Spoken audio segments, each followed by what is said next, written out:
Hi and hello, welcome to relief the mind. ലോകത്തിലെ ഏറ്റവും നീളം കൂടിയ തൂക്കുപാലത്തിൻ്റെ നിർമ്മാണത്തിന് ഒരുങ്ങിയിരിക്കുകയാണ് ഇറ്റലി. എൻ്റെ വീഡിയോ സബ്സ്ക്രൈബ് ചെയ്യാതെ കാണുന്നവരാണെങ്കിൽ തീർച്ചയായും സബ്സ്ക്രൈബ് ചെയ്യണം, ലൈക്ക് ചെയ്യണം, ഷെയർ ചെയ്യണം, നിർബന്ധമായും കമൻറ്റ് ചെയ്ത് സപ്പോർട്ട് ചെയ്യണം.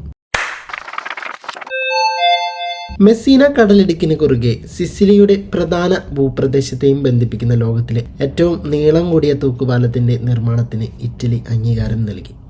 ഇതിൻ്റെ ദൈർഘ്യം എന്ന് പറഞ്ഞു കഴിഞ്ഞാൽ 3.3 കിലോമീറ്റർ ആണ്. $15.6 ബില്യൺ ഈ പദ്ധതി കണക്കാക്കുന്നത്. ഇത് രണ്ട് പ്രദേശങ്ങൾക്കിടയിലുള്ള ഗതാഗത ബന്ധങ്ങൾ സമൂലമായി മെച്ചപ്പെടുത്താൻ സാധിക്കും. പ്രതിദിനം 200 ട്രെയിനുകളും മണിക്കൂറിൽ 6000 കാറുകളും വഹിക്കാൻ ഈ പാലത്തിന് കഴിയും.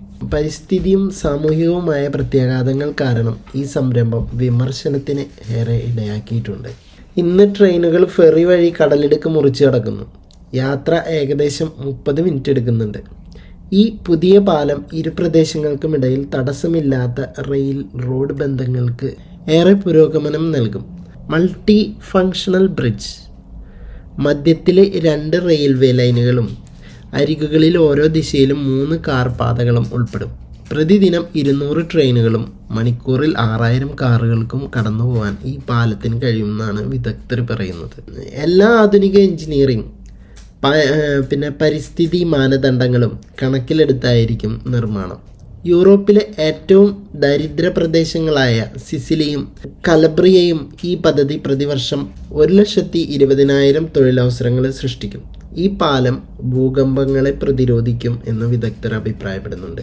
1908 മെസ്സീനയിലുണ്ടായ വിനാശകരമായ ഭൂകമ്പത്തിൽ എന്ന പോലെ റിക്ടർ സ്കെയിലിൽ 7.1 തീവ്രത രേഖപ്പെടുത്തിയ ഭൂകമ്പാഘാതങ്ങളെ പോലും ഈ പാലത്തിന് അതിജീവിക്കാൻ കഴിയുമെന്നാണ് എഞ്ചിനീയർമാർ പറയുന്നത്. വിദഗ്ധരുടെ അഭിപ്രായത്തിൽ സസ്പെൻഷൻ പാലങ്ങൾ സ്വാഭാവികമായും അത്തരം ലോഡുകളെ പ്രതിരോധിക്കുകയും ലോകമെമ്പാടുമുള്ള ഭൂകമ്പപരമായ സജീവമായ മേഖലകളിൽ വിജയകരമായി നിർമ്മിക്കുകയും ചെയ്യുന്നു.